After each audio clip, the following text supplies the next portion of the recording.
Week 4 of the 2023 minor league cricket season has set the table for a busy Labor Day weekend, which will include a massive 38 games.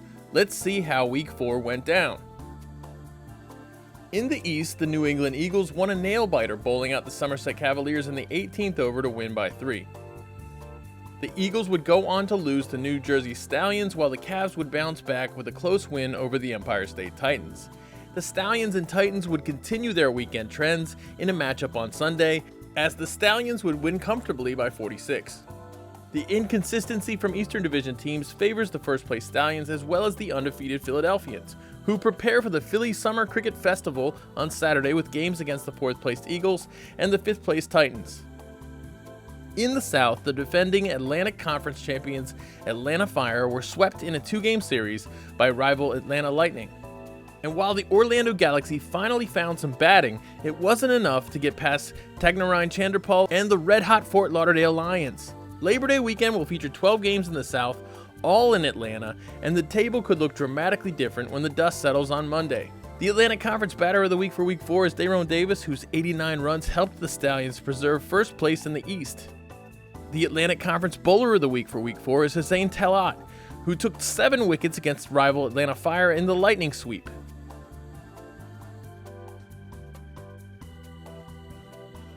The table in the Central didn't move in Week 4 as all teams had the weekend off. And just ahead, Joe Hickey joins to discuss the race in the West, but first we have Pacific Conference standouts. Pacific Conference Batter of the Week for Week 4 is Anthony Bramble, who scored 95 runs, including 78 on Saturday to carry the Grizzlies over the Lashings in a must-win game. The Pacific Conference Bowler of the Week for Week 4 goes to Bramble's teammate Vatsal Vighela, who took 6 wickets in the Grizzlies sweep over the Lashings. The Emerging Player of the Week for Week 4 is Ayan Desai of the SoCal Lashings with 5 wickets in 3 games.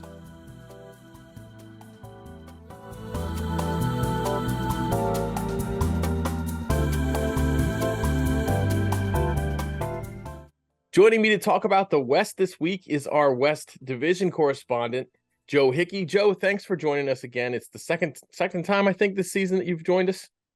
Well, we keep having crazy finishes and exciting, decisive results in the playoff race over here in the West. So, had to come on and do this again. Yeah, definitely. The West is a very interesting division. Let's start with, speaking of one of those crazy finishes at the end, let's start with the craziest one this weekend. That would be the East Bay Blazers versus Seattle Thunderbolts on Sunday.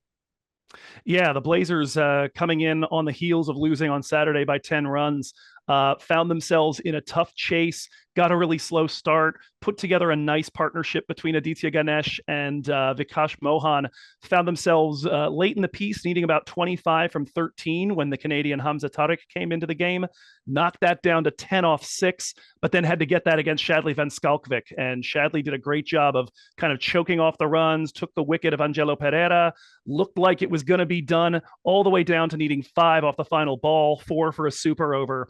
And it was Hamza Tariq, the Canadian, who absolutely demolished one straight over Shadley's head. And it's a shot that could change the entire trajectory of this season, Nate. Well, that's what Hamza's all about, man. He's one of my favorite cricketers in the world in international cricket. Hamza Tariq, it's nice to see him in minor league cricket. But like you said, he can come into the game and just start hitting right from the first ball. And we've seen him do that in international cricket. We've seen him do that, in all the leagues that he's played in. But yeah, the Canadian injection this season into minor league cricket is making a difference, a big difference in the skill level. Yeah, and it's both of these teams in particular that highlight it. You've got Hamza Tariq, you've got Srimanta Wijeyaratne on East Bay. You've got a host of players, Harsh Thakur and Dilpreet Singh Bajwa coming in for Seattle. These are the poster children really for the Canadian invasion, as it were. And we are reaping the benefits. It's been really exciting. Right, and there's more movement in minor league cricket than the NBA. It's crazy how many players move teams, and one of those players from Seattle, Shiva Kumar Duvarapu, who played here in Morrisville last season and the season before. Yeah, and Shiva Kumar had a heck of a series, particularly that Saturday game, both with the bat and with the ball. He and Shadley Van Skalkvik partnered for 49 runs. One of the things that has kind of defined Seattle so far has been really rough starts with the bat, and then always one big partnership in the middle, somewhere in that 45 to 65 run region, to get themselves competitive. Every game they've been in so far this season, they've had a decent chance at winning.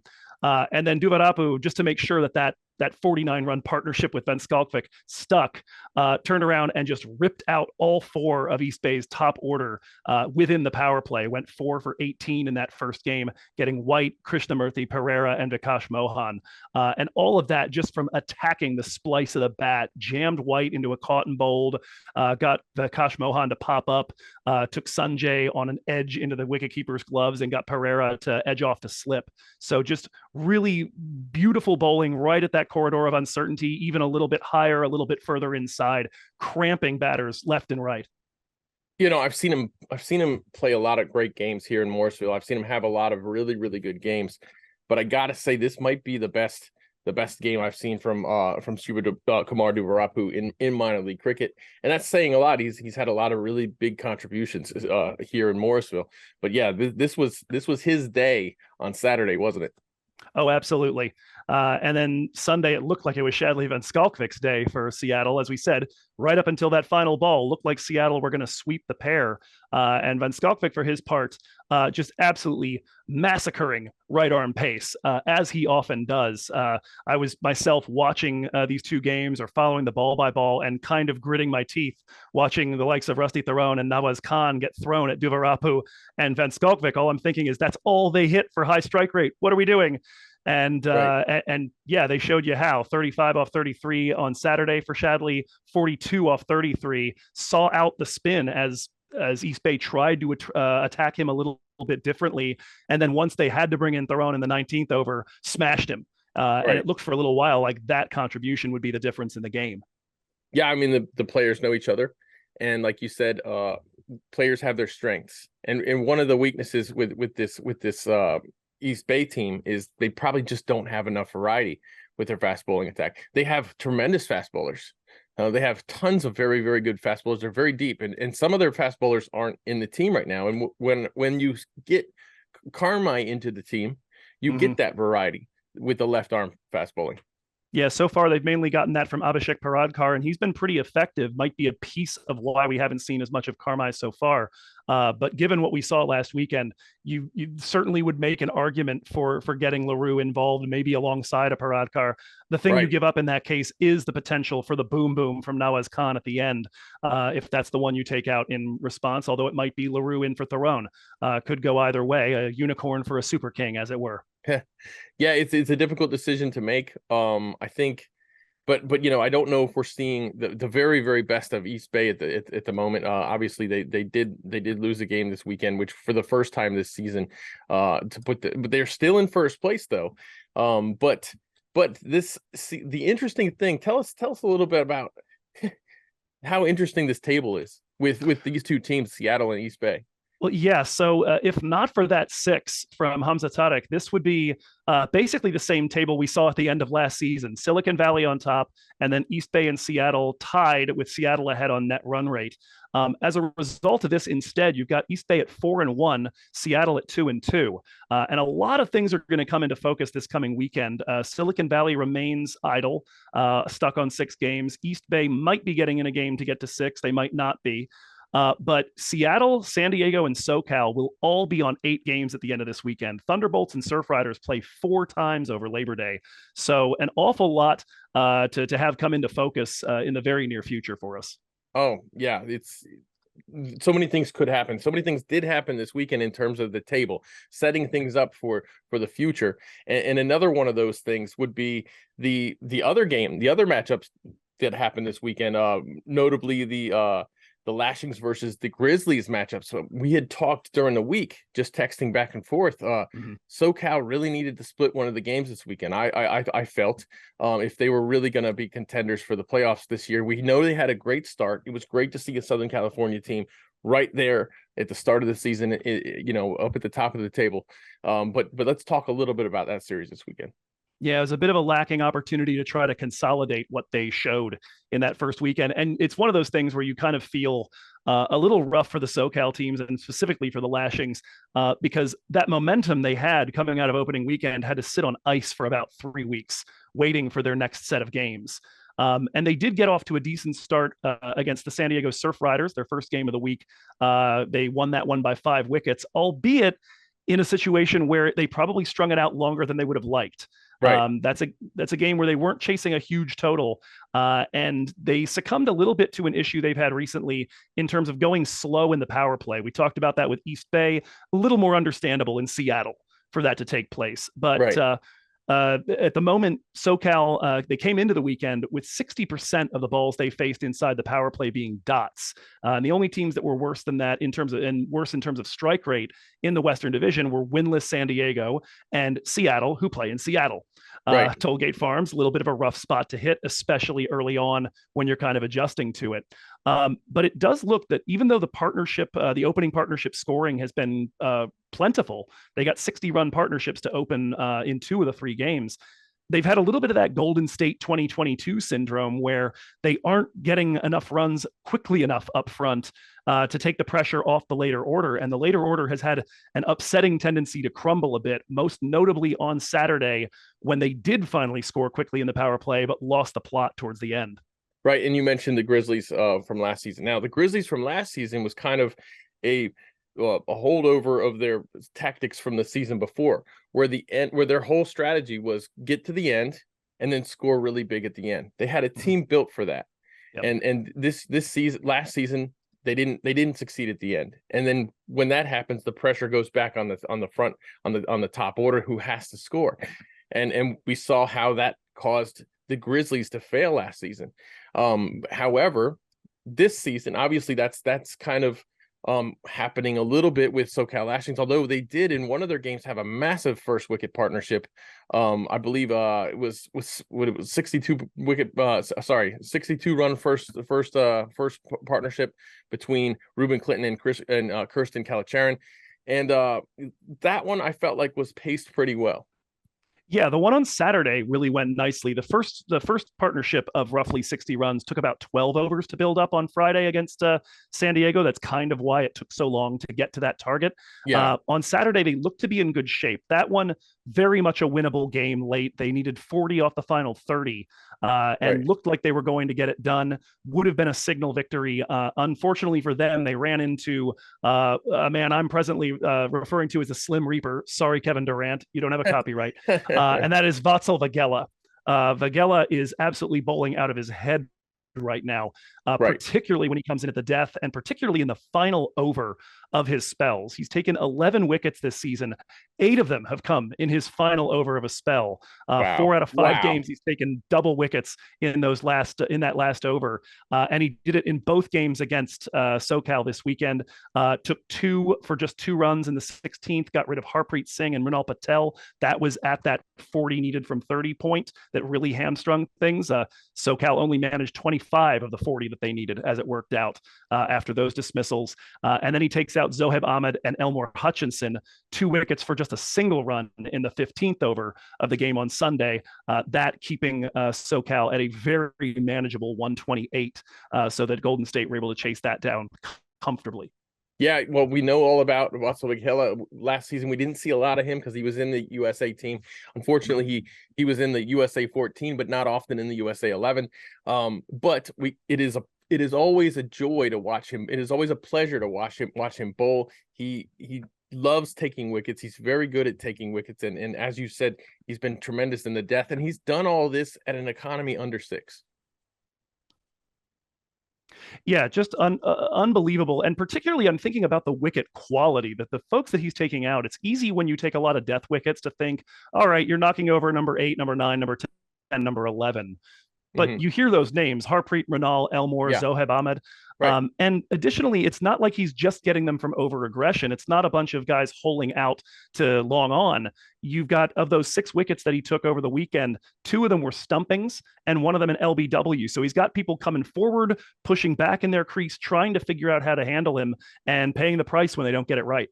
I saw some really good variations from him this weekend, varying his pace. Right. We know his stock ball and we know his arm ball, and both of them have, in baseball terms, they tunnel really well, and so it's tough to pick those up. Just it's tough to pick them up if you. I think if you don't pick them up out of the hand, you're not going to pick them up. And I think, yeah, that's what makes him so effective. Is he is an aggressive bowler. But yeah, this Grizzlies team really bounced back huge this weekend, and we talked about you talked about SoCal on Friday. Friday was their chance. They didn't win the rest of the weekend, but Friday was their chance to do something when it came to the net run rate, and they failed to do that. You know, they were only chasing 118. So now when we look at them in the table, they might be in third place, but they're one of two teams in the entire West with a negative net run rate. Yeah, and additionally, you look at what's left for their schedule here, and they've got 2 games against the Bay Area teams and 2 games against Seattle. And so, on the one hand, you kind of do the old Simpsons Chrysotunity thing. On the one hand, those are really tough opponents. On the other hand, that's your chance to make a lot of noise if you can work out what's going on there with bat in hand. Because for as much as the issues down the order have been frustrating, what we've seen from SoCal in terms of bowling continues to be pretty spectacular, Sure. especially inside the power play. You're looking at a team that has the best power play economy in minor league cricket outside of the Eastern Division, and even has a better power play economy than 3 of the 6 teams in the Eastern Division. And we know what's been going on with run rates over there. Right. This weekend, after we were singing the praises of Ayan Desai last time I was on the show, this weekend it was Sanchit Sandhu coming from the right side, who was really fantastic. Took 1 for just 11 runs on Sunday. They bowled him 8 overs over the weekend inside the power play, and he took 2 wickets at a 3.25 economy. So really holding it tight there. Kept him on for an 8th over, for the 8th over on Sunday, and he dismissed Anthony Bramble. So looked like he could do no wrong for most of the weekend. It's kind of been wild. It's pushed Elmore Hutchinson into more of a middle overs role because he and Desai have been so locked down and such great on striking. Elmore bowled 2 overs in the middle on Sunday. For context, he bowled 2 overs all last season outside of the power play and the death, and that was out of 51 total overs he bowled. So new role for Elmore as the youngsters start to really show what they can do up front. Well, I think if anybody can adapt to it, it's going to be Elmore. Of course. This is what happens when you're, the senior player on the team. He's got the most experience of anybody in the team, possibly anybody in the league. He's up there with just about anyone. But yeah, I'm sure he can handle it. Obviously, he took 2 wickets. He's going to have to do the Liam Plunkett role, I guess, and bowl in the middle overs for this team. But yes, the big thing for me with Lashings is, in this division, you don't outright make the playoffs. Right. We haven't seen very much of that at all in the 2 seasons. It always is going to come down to net run rate. And so you have to take advantage of those opportunities you had, like they had on Friday. And obviously splitting one of these games against Golden State. I mean, credit goes to Golden State for bouncing back after a really, really tough loss last weekend to end the weekend, where they really, they went from, you shouldn't defend this, the 4 to win, to, you should have defended the 4 to win. It's yeah, I imagine the win predictor graph on that probably looked roughly like the EKG of me inside the commentary booth. It was a wild finish to that one, but you're absolutely right. If Golden State had held on for that game, they end up currently in second place, actually, right. with Silicon Valley drop behind them. So yeah, another one of those massive changes based on just a single ball, or in that case, 3 missed attempts at a run out. Yikes. Right. And we know that Golden State, like you said, they should find some encouragement in the fact that they really 1 ball away from being in second place in this division. This table's a lot tighter than you would think it is. Usually it's 3 teams in the hunt for 2 spots, and now we've got basically 5 teams in the hunt right now. In the middle of everything. Now we're about halfway through the season, the regular season, just about halfway through the season for almost every team. Seattle and San Diego obviously need another game to get to the halfway point, but everyone else is at least halfway through the season. So So yeah, Golden State still has a chance to climb into this playoff picture. You can't count them out. Obviously, they just need to get a couple of things right. They're also not quite there with the net run rate difference, so that's not in favor for them, but anything can happen in the coming weeks.